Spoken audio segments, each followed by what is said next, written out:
You're listening to Ideal Practice, episode number 29. Today, guys, we're going to talk about how to handle it and what to say when someone asks you that question that so many healers get, which is, do you take my insurance? We're going to talk about how to handle that when the answer is no.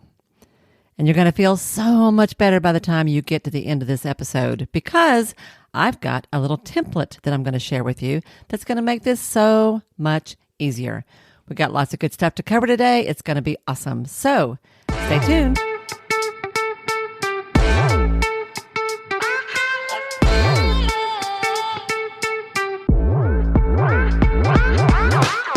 Hi, I'm Wendy Pitts-Reeves, and with over 2 decades of experience in the private practice world, I've built my 6-figure business while learning a lot of lessons the hard way. This is the first podcast that shows you how to apply the principles of energy, alignment, and strategy to build a practice that is profit-centered, but people-forward. This is the Ideal Practice Podcast. Hey folks, this is Wendy. Thank you so much for tuning in to another episode of Ideal Practice. How are you guys doing? What kind of week are you having? How are things going with you so far this fall? As I'm recording this, I'm a few days past the last episode of a rowing class that I've been talking. I can't remember if I told you guys about this. I've been talking about it with clients, so I can't remember if I shared it here on the podcast or not. But for the last month and a half or a couple of months, I have been taking an adult learn to row class that meets a couple of times a week at a nearby city, about an hour drive away from me. And I've been doing that for a while now, and it has been an absolute blast. I have to say that the best part about it has been being out on the river at night because the class has been happening in the evening around 6:30 and it's getting dark around 7:30, 8 o'clock. So there have been several times actually when we've been out on the water paddling or rowing actually, even after dark, which has been cooler than you would think. It's been so pretty. There have been several nights lately when I was out on the water as a full moon was rising up over the hills around me. Fall colors, full moon, water. It was really, really, really pretty. I will say that as an adult learner who is not athletic, I do not have an athletic bone in my body. Those of you who know me know this is true. But I've always been interested in rowing for some reason. I did a sample class several years ago and loved it. I've liked watching it in the Olympics. There's something about it that just strikes me as really graceful and beautiful. And you don't have to have good aim. You don't have to be able to run fast. You don't have to be able to jump high. You just have to be able to row in rhythm. And surely I could do that. So it's been kind of funny because, and this has nothing to do with what we're talking about today, but it's been such an interesting experience because there have been times over the last couple of months when I have thought, this is great. By golly, I can do this. Look at me. I'm doing it. We're flying down the river. We're pulling together as a group. I think we can do this. And then 20 minutes later or 10 minutes later, I would bury my oar in the water, mess the whole thing up. We'd have to come to a stop while I fixed myself and pull it back together. And I think, who am I kidding? I can't do this. This is ridiculous. This is stupid. I have no business doing this. And isn't that always how it goes when we are learning something new? It's always like that when you're trying a new skill, when you're blending in with a new group of people, when you're moving into a new community, when you are practicing a new technique in your healing arts practice, or when you are trying a new business skill. And I didn't plan this, but it occurs to me as I'm talking that this is a perfect way to segue into today's topic. As I have been learning to row, there have been days where I really felt foolish and wasn't sure I could keep up. And then there were days when I really thought, you know what, I think I'm actually going to be able to figure this out. And we had our last class a couple of nights ago, and it was a master rowing class, which means I was in a sculling boat with other people. I was in a boat of 4 this time. Usually they're 8. This time I was in a boat of 4, and I was the only one in the group who was a newbie. The other 3 were experienced rowers who'd been at it for many years. It was much more fun for me, probably not so much fun for them. But it was fun for me because I was with people who knew what they were doing, which meant, of course, naturally, I got more help. And by the end of that hour and a half of work, I think I was a little bit better because I learned a little bit, right, that night. In fact, one of them said that to me later. He said, "You're a better rower at the end tonight than you were at the beginning," which I'll take that in the spirit in which it was meant. Well, the same thing applies, y'all, to learning business skills. And there are so many things about running a business that seem completely foreign to us as healers. I know it because that's how I felt for a very long time. And today's subject is a perfect example of exactly that. What I want to talk with you is about how to handle it when a potential client or a prospect says to you, "I think I might want to work with you, but do you take my insurance?" Because depending upon what line of work you do, what industry you're in, you may be in something that is frequently covered by insurance, but you, for various reasons, don't accept it. It may be that you're in an industry that has never accepted insurance, but your clients don't know, and it doesn't hurt to ask anyway. So they're going to ask, like massage therapy or acupuncture. They don't know. So it's important to know how to handle that question. And it's an awkward conversation. I know they're trying to decide whether or not to hire you, and it's going really well. And they'll say something like, "This is great. Thank you so much for talking to me. I really appreciate it. And I think I want to do this. I just need to double check really quick and make sure. Do you take my insurance?" There's that awkward moment that happens. And if the answer is no, and you're not prepared, that's the moment when self-doubt kicks in. Like when I buried my paddle in the water. That's the moment that the negative self-talk starts roaring in your ears. Your spirit just kind of sinks to the floor, and any kind of business strategy you might have had goes flying right out the window. I know this. I get it. I have been there. I've done that so many times. You stumble, you don't know what to say, and you feel really foolish. But I want you to take heart, my friends, really, because today I'm going to tell you exactly how to answer that question. In fact, if you want to jump ahead, I've got a little download for you that I'm giving to you today that is a template, a script for how to answer that question. You can get that right now, unless you're driving, in which case I encourage you to wait. But whenever you get a chance, you can get it. Go to my website, wendypittsreeves.com/awkward, because it feels like an awkward conversation. When you're learning, it won't always be that way, but it is now. So wendypittsreeves.com/awkward. And you will find a script, a template for exactly how to handle this question that you can modify and adapt to fit your own language, but it will work for you. So I want to tell you that now, and then I want to keep going and just sort of talk this through with you a little bit. Now, in earlier episodes here on the podcast, if you've heard them, if you've been with me all along, you know that I've already shared a lot of ideas about how to help you get out in front of this. We've talked about how to fine-tune your referral setup so that you get the right kind of referrals from the beginning, and what to do when you're getting too many that aren't really the right kind of fit for you. We've also talked about how to fine-tune your process so that you and your client together can decide what's the best decision for them and whether or not you are the best person to serve them. We've talked about all that already. What we haven't talked about so much is this $64,000 question, this big question that I know that is on your mind. A lot of you have said to me, "Well, Wendy, what do you say? What do you say when somebody asks you if you take their insurance?" And the answer is no. Well, you know what? That happens to me too. I still have an active psychotherapy practice, and I get that question all the time. Well, not all the time, actually. It doesn't happen as often as it used to, because I have set things up so that my clients know that in advance, and I attract people who are less likely to ask that question. But it does still happen. And in fact, I was thinking about this. I remember maybe 2 or 3 years ago, I saw a woman who had come in for her initial visit. We had set everything up online. She had paid for that visit in advance.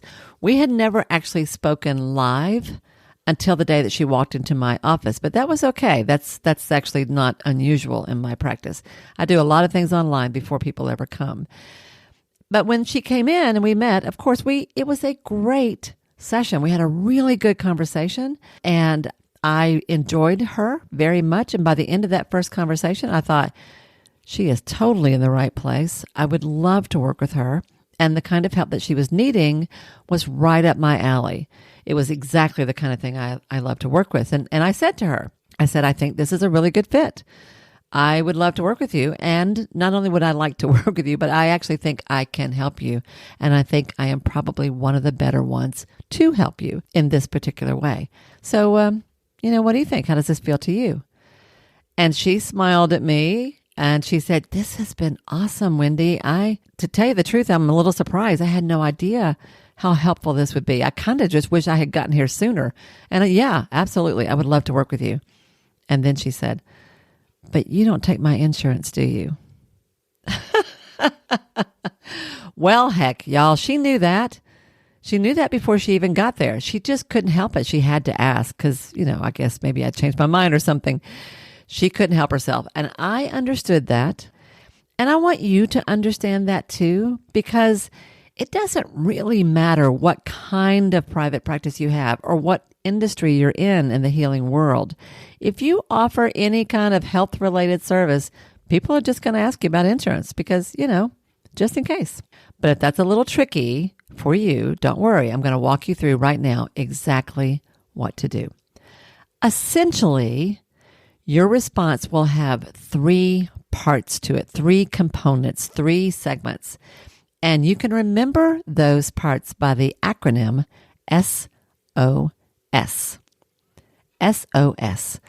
I want you to stand in your value. I want you to own your offer. And I want you to center on service, all right? Stand in your value, own your offer, and center on service. We always come back to service. We'll talk about each one of those in detail, but I don't want you to worry about taking notes. Remember, I've told you I've already got this figured out for you. I have written a sample script that you can actually use to model off of and to practice doing this for yourself. I want you to adapt it to fit the details of your particular situation. Don't worry about that. But it's a great way for you to kind of lean in to learning how to use this kind of language and how to say this for yourself. And eventually, you won't even need this, but it will help you get off the ground. Just as I said earlier, just go to wendypittsreeves.com/awkward to get your copy of that template, that script, and that will help you. But for right now, let's take a closer look at each one of those 3 points.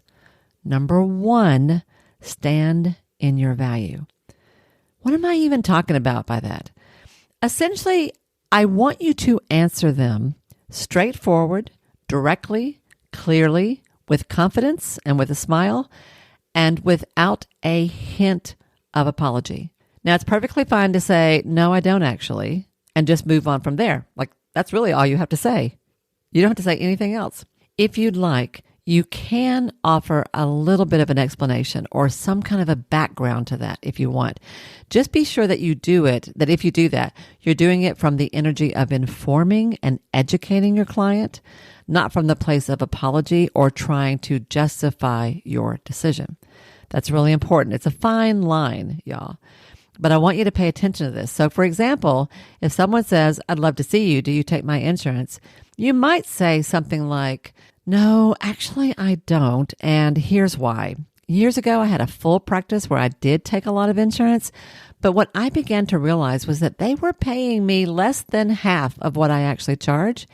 And those rates had not changed more than $1 or $2 over 20 years. And it dawned on me one day, I wouldn't stay with an employer for 20 years who never gave me a raise. Would you? I mean, that's kind of crazy. And that's what it was like on my end of the deal. You could say something like that. Or you might say, I would take insurance. I wish I could because I know that that would help. But the kind of work that I do, acupuncture, reflexology, whatever, has never been covered by insurance. I wish it was. They just haven't caught on yet to how great this is.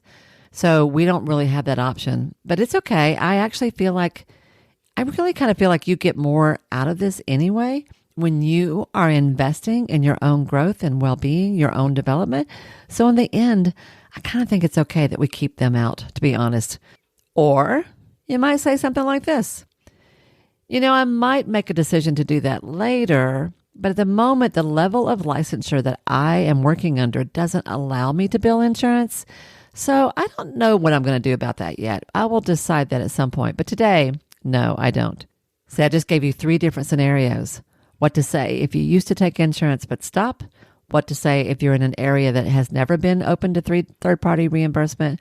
Or what to say if you're just not that point yet in your career. And I could give you lots of other scenarios, but that gives you a sample right there of how you could do this. I don't care how you say it. Just say it in a way that is in alignment with your values, that is true to who you are, and where, you just kind of own it and you don't blink. All right, now let's move on. Step 2 is own your offer, S-O-S, own your offer. And what I mean by that is you say something like, here's what the investment level is to work with me, or here's what the fee for a standard session with me would be, or here's what I charge for an initial consult. Essentially, you just move right into the conversation about fees. No, I don't actually. And here's what the fee would be if you decide to work with me. Like you just sort of matter-of-factly own your offer and move into that. And then you can soften it a little bit if you want to. You can say something like, there might be some ways we can make this a little more manageable. I do have some packages I can tell you about where you could save a little bit of money. Or if you have for example, a health savings account, sometimes that might help cover some of the costs. If you have an out-of-network benefit, sometimes that will help a little bit. I'm happy to walk you through how to access that. You see where I'm going here? You can say those kinds of things. Just make sure that you are clear that whatever they do, they still have to pay you. You can teach them, coach them, guide them through other ways to make it more manageable financially, but ultimately, they still have to pay you upfront as they go. All right? All right. It's really important that you do that. And if you are matter-of-fact about it, you're not making funny faces, you're not shrugging your shoulders, you're not like looking, you know what I'm saying here. If you own it and you stand in it, they will be like, oh, okay. People will follow your lead, y'all. They will follow your lead. If you're okay with it, they will be okay with it most of the time. Now then, let's move to step 3 or part 3. The third component that I mentioned earlier was to center on service. I always come back to service, which to me is what is the foundation that's underneath running a healthy business. We are always focused on service to our clients. We just want to do it in a healthy way. So I come back to this all the time as a core principle because this is how I think we should be doing things. So here's what happens. You've said what you do. You've learned a little bit about them. You've had whatever kind of initial conversation you have. You're clear that this is a good fit. And now you've had the money conversation. So you've talked about the value, the service, the work, and you've had the money conversation. Yay for you. Yay for you. And you've said something like, this is how I can help. This is what I charge. And this is how that would work. And then you say, so would you like to set up your first appointment? And you wait. You invite them to do the work. You invite them to make a decision. You're very clear about what the investment would be and why it's worth it. And then you make the offer. Would you like to set up an appointment? And then you let them sit with it for a moment. Just be quiet. This is really important, y'all. I want you to pay attention to this. Let them sit with it because in that moment, what they're doing is they are wrestling with a decision inside. And the decision they're trying to make is not, are you worth it? That's not what they're asking themselves. No, what they're wrestling with is, are they worth it? They're saying to themselves, am I worth this? Can I handle this? Will this really help me? Is this money well spent? Should I do this for myself or my relationship or my child, my family, whoever the client is here? That's the question they're asking themselves. Are they worth it? But what's going on for you, I bet, is something like, oh my gosh, is that too much? Like in your head, oh my gosh, is that too much? Have I upset them? Am I going to lose them? Am I ever going to get another referral again? Did I just blow it? So you might be tempted. You might be tempted to just jump in and say something like, I know, that's a lot. You know what? If that's too much for you, we could probably talk about a discount. If that's too much for you, we could probably talk about a discount. Are you nodding your head? Am I looking at you? Do you see me looking at you? Oh, that's right. This is audio. No, you don't see me looking at you. But I have seen so many of you go down this road. And I get it. I promise you, there is no judgment here. You state a price. You state your fee level, whatever that level is. And then you get nervous when they're quiet just because they're thinking it over. And you jump in and drop it. And they didn't even ask for that. They didn't even ask. Please don't make that mistake. Because if you do, if you jump the gun, if you butt in to that moment of silence, if you interrupt their internal conversation, in that moment, you are robbing them of the opportunity to step up and into a belief that they are worthy of this choice, that they are worth spending this money on to get the results they need to get. They are worth the investment in their well-being. Don't rob them of that moment, okay? Don't. And y'all, this is hard enough when you are just getting started or if your rates are on the lower end of what's typical in your area. This is really going to come up when you start raising your rates. If you're in an area where typical rates are 100, 125, but you're going to be at 150 or 175, you're going to have this feeling. If you're in an area where the rates are typically 150 to 200 and you're going to charge 250, you're going to have this feeling. If your rates are completely in line with everyone else, but you offer a 6-month package that's $8,000 and comes with all kinds of cool extras, and the first time you say 8,000 out loud, you're going to have this kind of moment. If you get off of insurance, but you offer a 3-month counseling package for $2,000 or $3,000 because it's a great way of helping them commit to the process and they do actually save a little bit. It's a really good deal, but it's hard to say that out loud. You see where I'm going? Like no matter where you're at, when you step up a level, that's when this is really going to kick in for you. And that's when it's even more important that you give them the space to have this conversation in their own mind. Here's what happens next. One of two things is going to happen. One is they're going to go, yeah, let's do this. Let's do this. At which point you celebrate their decision. You go, good for you. Yay, I am so proud of you. I know this is a big deal. I am really proud of you for making that decision. And you pull out your calendar and you get them scheduled.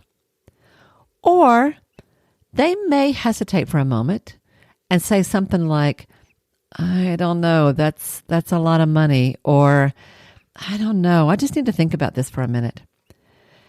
At which point, I want you, my friend, to come from a place of abundance. This is where you step back into service. And this is where you say something like, absolutely, no problem. I realize that this can be a really big step. If you can't do this, I totally understand. I am more than happy to share with you some other names or see if I can come up with some other resources that you might use instead. Would that be helpful to you? And y'all, when you do that, notice I didn't say offer a discount. I said stand in your value, own your offer, come center on service. So your offer is what your offer is. If they don't feel like they can do that for any reason, and you offer to help them find something else, When it's clear that you are not clinging, you're not begging, you're not pleading, you're not saying, please, please, please, please, please work with me. You're like, take it or leave it. There's some good stuff here. I would love to work with you. I think it would be awesome. But if it's not going to work, that's fine. I am more than happy to help you find someone else. We live in an abundant universe. There are lots of folks who help and lots of folks who need help. It does not hurt to share those resources. And when you do that, something else is going to happen. One of two things is going to happen here. They might say, oh, that would be great. Thank you. I'd appreciate that. And they will go on. You give them some other names. You help them find another resource. You give them some suggestions, and they will move on and not hire you in that moment. But they will remember you. They will remember you. They will remember that you were not all about the money. You were about making sure they got what they needed, even if it wasn't with you. And y'all, that is going to do so much for your reputation. And it's real because it is what you care about. Or they might not say that. More often than not, they're going to say, no, I don't want to do that. I really do want to see you. This has just been so good today. Thank you. But no, I really want to see you. In which case you go, great. Yay for you. I'm proud of you. I know this is tough and I am so proud of you. It is an honor and a half to work with you. Let's get you on the schedule and let's get started. See how this works? When you stand in your value without apologizing, you are leading and your energy is dominant. It is healthy and strong. And when you own your offer, here's what I do. Here's how I can help. Here's what the investment level of the fee would be. Here's how that could work. Here are a few things that can make it a little bit more manageable if money is a little bit critical. Absolutely. And then you focus on service. I'm happy to help you find someone else if this doesn't work for you. A lot of times, they're going to stay with you and pay full fee out of pocket and become one of your best clients. And it's going to be fine, better than fine, because they'll feel good about it. And so will you. This is good stuff, y'all. Do you see? I hope you see this. Please go back and listen to this over and over again if you need to. If you need help getting that language, hear what I'm saying to you because I have been using this for decades. I know what I'm talking about here. That's how you answer the question, do you take my insurance? When the answer is no. Now, if all that's a little fuzzy to you and it feels a little overwhelming, remember, I've got your back. I've written that sample script for you. I've created a little template, a little cheat sheet where you can write your own script based on this model. So I encourage you to do that. Read it out loud. Practice it a few times. Play with the language a few times until it flows more naturally for you. And then use it. Just go do it. And you will find that it doesn't take long before you don't need that script anymore because it will just roll off your tongue. Remember, go to wendypittsreeves.com/awkward so you can learn how to handle what used to be an awkward conversation, but isn't anymore. Just like I'm learning how to row in a way that used to feel kind of awkward, but is less awkward now. Yay to both of us for learning. So go check that out, and I'd love to hear how it goes for you. I'd love to hear how this is landing for you, any ahas you have along the way. I always appreciate it if you would leave me a 5-star review and any comments about how helpful this might be for you, any successes you have when you go forth and, by golly, do this thing I'm teaching you how to do today. I would love to hear about that. Have a great week, everybody. That's what I got for you today. I cannot wait to hear what you do with it. I know it's going to be awesome. Your clients will appreciate it. And so will your bank account. So there you go. Have a great week, everyone, and I will see you next time. Bye now.